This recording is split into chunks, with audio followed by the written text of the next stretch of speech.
feeling creative today, and I figured I'd turn on the camera. It might turn out cool, and if it does, well, then you'll get to see this. If it doesn't, then you never will. I got a loan shed off of deer that we harvested the year after we found this shed. He grew quite a bit, just kind of a cool deer.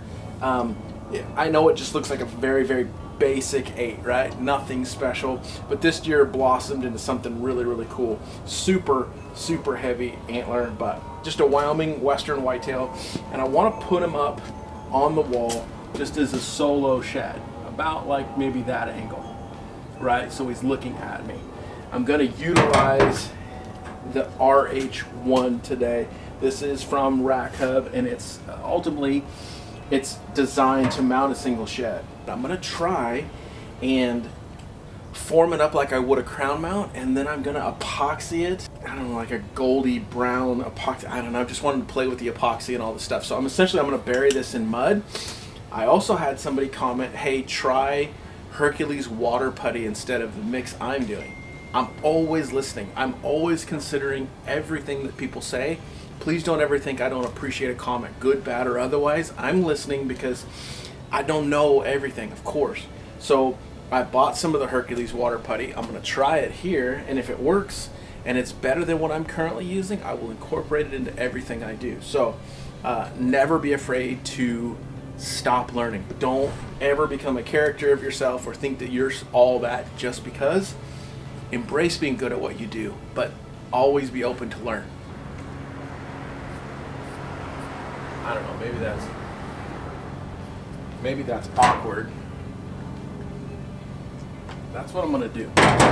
All right, so if you've seen the crown mount or horn mount or antler mount videos, essentially this is very much the same process, but I'm gonna do it on half of an antler. So I cut out a backdrop, which is my rough shape. It's also gonna be my backboard, so I have something to screw to. It's kind of the base for all of this. Next, I'm going to drill a hole in the antler with the provided bit from Rack Hub, and I'm going to knock in the insert that sits on the post of that little piece I just showed you. Then I'm going to take and kind of put everything in position and then bend and adjust the RH1, that bracket, to fit the angle that I'm looking for. Don't be afraid to tweak these things. They were designed to hold an antler, but there is no rules once it's yours. Believe me, I've talked to them about it multiple times. Now, the thing about a random idea is you're going to do a lot of looking, a lot of staring, and a lot of playing with stuff. So I set it on the backdrop, I get the antler put in place, and I just adjust. I cut off the little wall plate and just make it the way I want it. Then I take a noose hanger, make an outline on the back of the little wooden panel that I cut out, literally out of a pallet in the yard, and then I just chisel the depth of that bracket out. I run some screws through there, cut the long ends off with a grinder, and then I flip it over and screw my bracket in and cut the long ends off with a grinder, and now I'm ready to start shaping.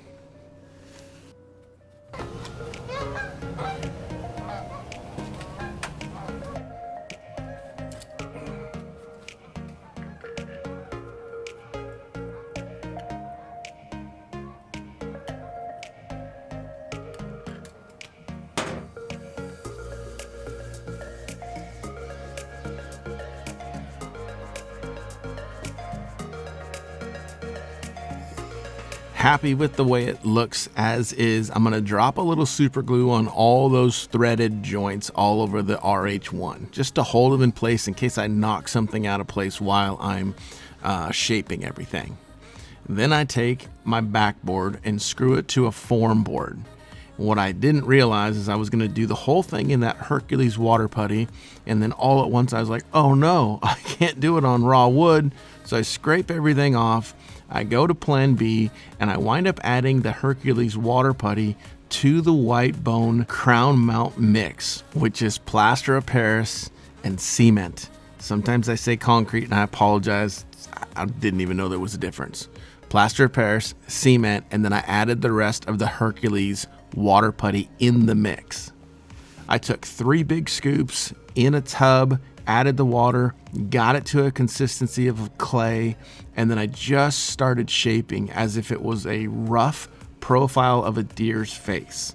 I shape, and whatever with that water putty, I don't know what the deal is, but it is the strongest stuff I have ever messed with, and retained so much water in this mix. It was crazy. It took almost a day and a half for it to dry, but I mean no cracks, solid, and unbelievably tough. At the 2-day point, I had sanded that thing down, took a little Fix-All, Bondo, whatever you want, and I had filled in some of the little places I scraped or sagged because I hit it with a finger or whatever, and I got it all nice and smooth. Then I covered it in paint because I want there to be a base color. The paint also exposes all the imperfections in your shape. So I painted, sanded, painted, sanded. At once, I painted so much intentionally, I tried to get it to drip off to fill in some of those voids. You guys want to see the best part of the day?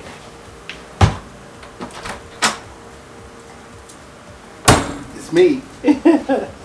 What's up, dude? Sound asleep, weren't you? Weren't you? Weren't you? Okay, here's my form that I was working on. Boom. I've got, for the most part, I've got any sort of texture changes or any of that stuff painted and sanded out. I think it's pretty cool. You see I got my bracket built in the back there.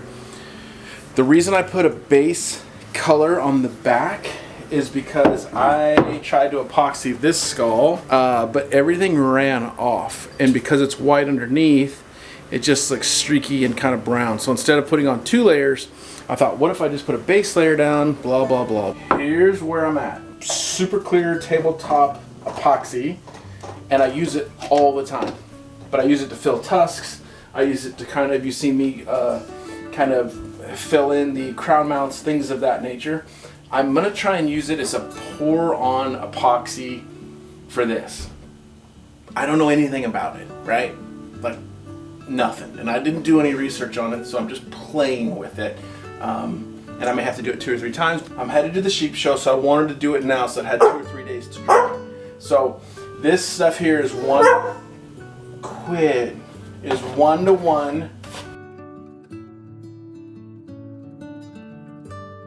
So I'm gonna mix. I know you're not supposed to put a bunch of air in there, or you gotta vacuum it out or something like this, but it's not like I'm filling a reservoir. Okay, so I got it mixed. I bought this on Amazon too. Eye candy. I think this is a glitter that's used in the makeup world. Maybe it's for epoxy, I don't know. Do I know how much to use? No clue. So I'm gonna use way too much. That's how I roll. It's my thing.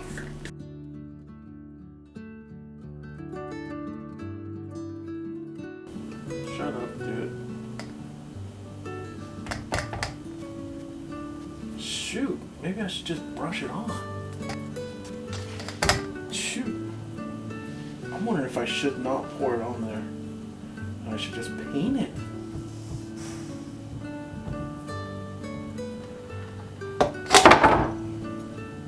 Whoops.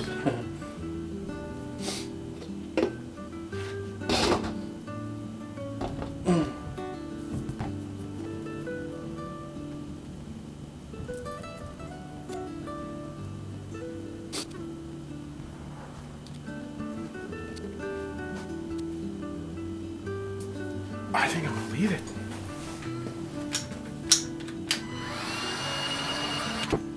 That's way sharper than pouring it. Way sharper. Okay.